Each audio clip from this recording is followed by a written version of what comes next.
I'm Hayden Panettiere. I play the role of Sam. It's been a long time, 8 years. I remember her and her friends get to Blackwood. There are all sorts of creatures and things that go poof in the night.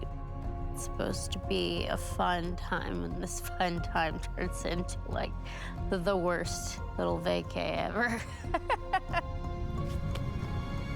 Fuck! No!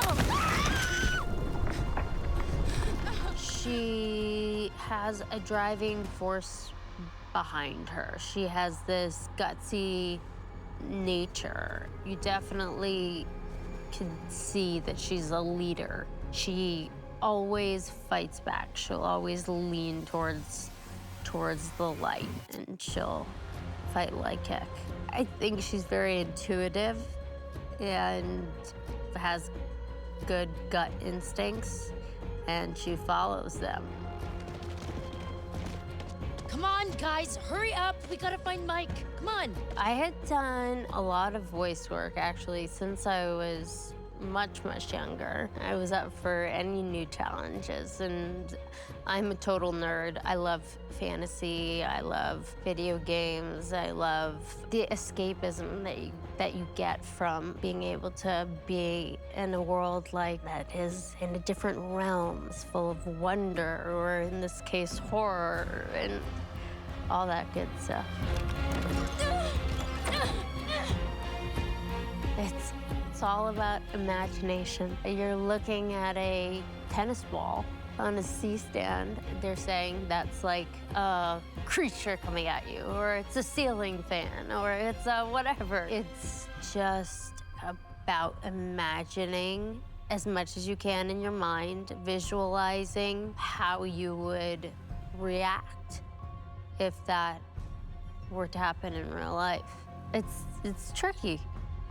The jump scares, I don't like being startled in like day-to-day life, but when I'm watching a horror film, I want those jump scares for sure. Outwitting the audience, doing the unexpected, just the unpredictable nature of it.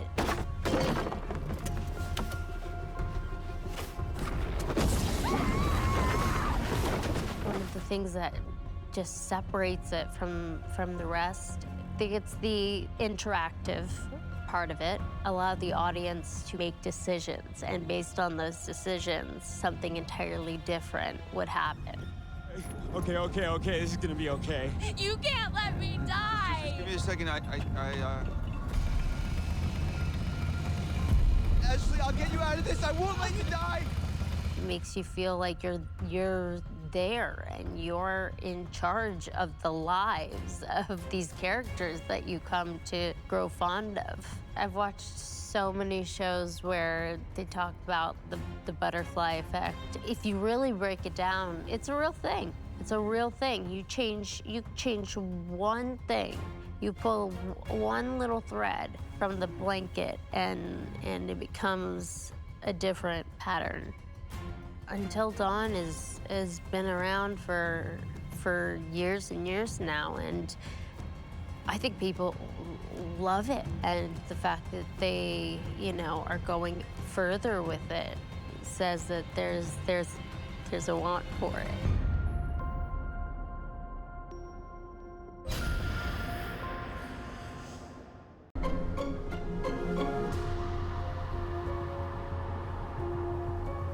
They haven't told me much.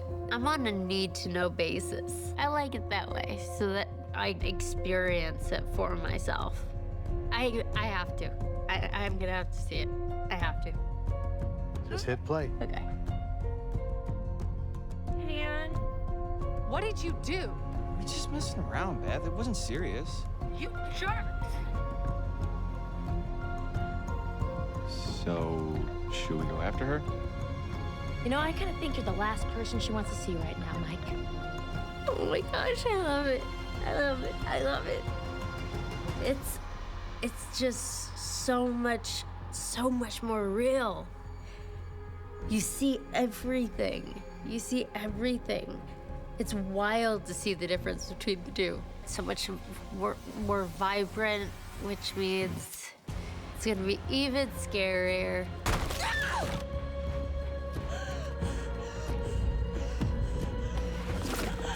What is that?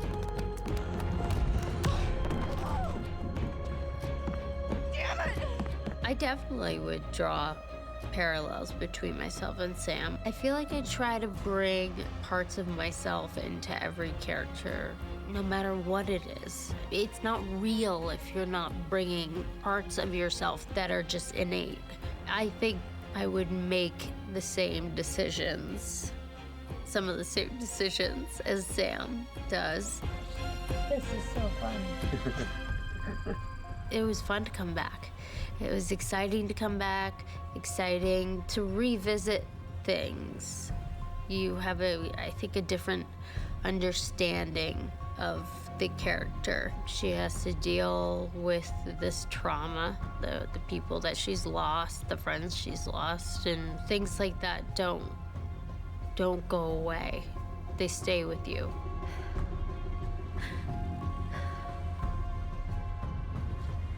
So she's made it through, but as we see, she's struggled, and she doesn't want to take out her inner struggles on her family. Sometimes she just gets frustrated with herself. Continuously you go back through it in your mind. What if I had done this differently? Would this person be alive? What if I had done that differently? Then I wouldn't be left here in hell on earth. The voice that calls her Sam. She obviously is linked to this place.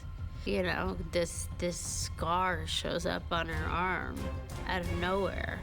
You don't just find something like that on your arm and not go looking for the answer.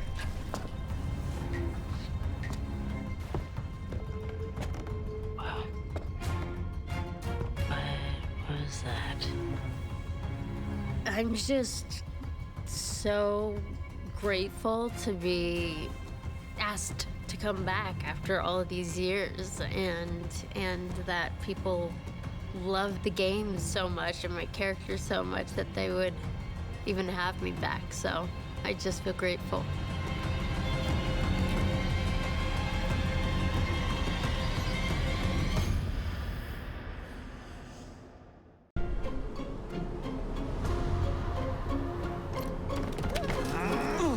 It was really exciting when we found out that we were going to be working on Until Dawn again, and it was a really exciting opportunity to revisit the music for the game. The original score by Jason Graves really brought the game to life, and we were keen to elevate and enhance on the foundations that he'd laid.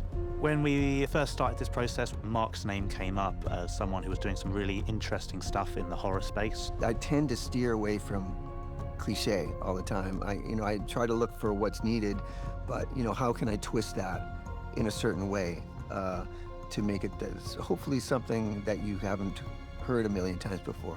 He'd done some great work in films like The Lighthouse and The Witch. He found elements from those film worlds that really picked out interesting things from the narrative, and we were keen on doing something very similar in Until Dawn. One of the first things we started looking at when we started on this game was the main theme and how we wanted to update that for the title. You'll hear that from the very beginning, and it'll be introduced all throughout the game at key moments. I think the importance for us was having something that had a real hook to it, that was really identifiable, that you would hear it in any style and in any part of the game, and you would immediately pick up, oh, this is relating to the wider Until Dawn universe. Did you see this view? I mean, holy cow. Each environment, we really wanted to create its own musical character that would go with it. So for the mines, the sanatorium, the forest itself, and the lodge, we had 4 different suites that would sit within these worlds that would give each of them a character and their own kind of melodies and sound world, which you immediately knew when you were changing from environments, changing between different characters. It kind of sat you in that place very quickly. You understood where you were because of that musical world. I try to evoke the feeling of being in these places. Like, you know, with the mines, it's metallic. It's the, you know, the scraping of the wheels on the mine car tracks, and it's echoey, so there's more reverb. It's not so in your face. It's more sort of a haunted feeling. Than the lodge would be close. It's indoors in a nice warm cabin, so it's more in your face. I think one of the most iconic places in the game is the sanatorium. It's got a lot of history to the building, and we had a lot of fun introducing bits of music from that past and making it feel like there was history within the music that was kind of distant memories as you were exploring it. You guys go ahead. I'm just gonna wait here for a bit. See who else is coming. One of the things that we wanted to do in this reimagining of Until Dawn was look at character themes and seeing if there's more opportunities to bring in thematic material to represent each of the characters. And that might be a melody, but it also might be something more like an instrument that represents that character. I think in this score there was probably more of an accent on melodic motifs for all the characters, and that was sort of new to me because I tended to do a lot of broad brushstrokes where you're really scoring the vibe of the overall film. Wait, okay, so you hear that too, right?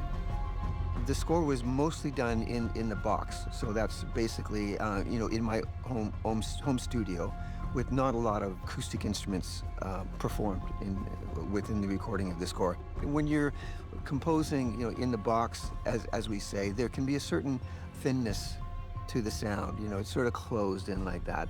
But as soon as you get more players involved, and you know, recording in this beautiful studio, then the whole sound just sort of widens up and becomes larger than life. With a couple of the sessions we're doing here, we're kind of trying out some more experimental things. And our kind of goal here is to really find some interesting and unique sounds that can really characterize some of the places and sequences within the game. One of the cues even has all of the players blowing across their cellos and double basses, which creates this really eerie, windy sound. And yeah, a lot of those kind of creative effects really help create this kind of eerie, uncanny space, because you're taking the acoustic sound of the instruments, but then kind of manipulating it in a way that you're unfamiliar with, and kind of you get this uncanny valley feel to it. We've got a percussionist coming in who's basically bringing a truckload of interesting and fun sounds, including squeaky hinges and other bizarre contraptions that we're going to be playing around with to make kind of interesting and unique sounds. We set out to create something that was very different from the original and to help score the environment, score the characters, and create a little bit more of an overarching thematic experience for the game. And I think that we've achieved that. Both Joe and James were just a pleasure to work with. I mean, the team worked together just like the meshes in a gear. It's just been wonderful. It was amazing to be able to reimagine the score and go on this new journey with it. I'm really excited with how it's come out, and I hope the audience enjoy it as well. This is all very, very new to me, but very, very exciting. You know, you got to shake up your world now and then.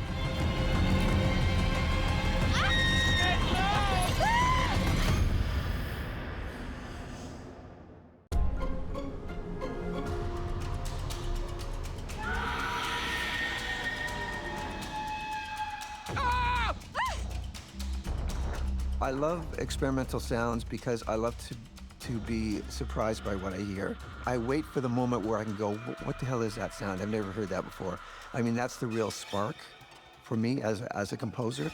I think Mark's probably the best person to talk about the apprehension engine and all of the bits and pieces that it's got going on that. It's a horrendous sounding, but also awesome sounding bit of mechanical machinery, which is really cool. And some of that's been used in the score to create those really intense and horrible screeching moments, which are perfectly illustrated using that engine. I got together with a friend of mine. We put our heads together and designed this box that would contain some of the techniques that I've always experimented with. I've spent a lot of time experimenting with EBOs, but doing it in sort of really strange ways. We just have basically one string for the EBO. I really, you know, press it against the pickup and get it to squeal and make very, very aggressive and rude noises. We have 3 strings for the hurdy-gurdy, and I play it with my fingers.